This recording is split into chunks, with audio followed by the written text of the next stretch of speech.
Presenting Parallel Potions. The genre of the game is action-adventure. We previously planned for it to be a roguelike, but we could not figure out how the game would work as procedurally generated.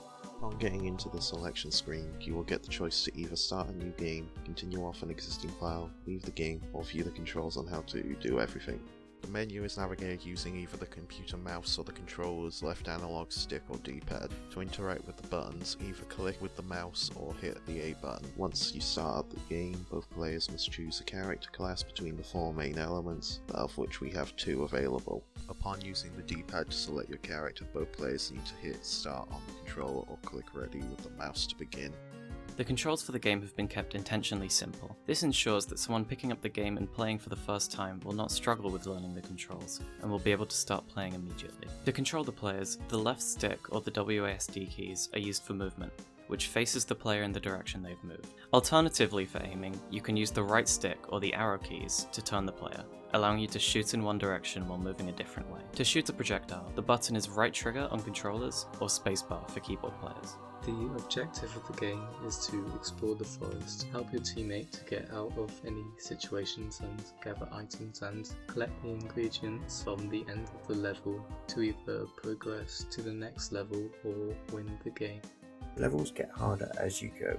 This progression is proven by the amount of enemies you have to fight increasing and the tighter space you have to fight them decreasing. The levels are based in forest type areas. Each player has a total of 3 hearts, which adds up to 6 hits per half a heart. Once each player drops to 0, it'll be game over. Hearts do not regenerate per level.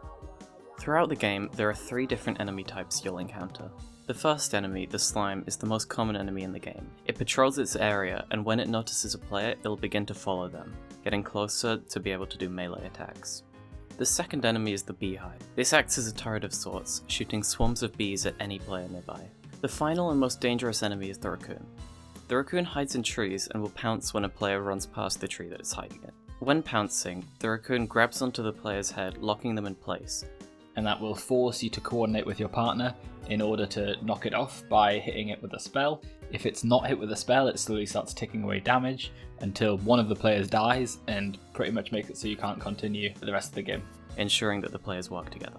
For our art style, we went for a more stylized cartoon effect for the game, so more direct details in our designs popped out more in the environment. However, we used darker colours to convey a more sinister tone that would better suit the premise of our witches. Music intended to loop. Some of the instruments are old-fashioned to give it some kind of fantasy vibe, while the music is still quick to replicate the game being fast-paced. For the fun side, it feels like a non-stop fighting game. There's a lot of slimes with the amount of enemies there are, and you're constantly escaping and fighting, which makes the enemies fun. And the end goal's always in sight of each level, so it makes you feel like you're working towards something throughout the entire game and each level.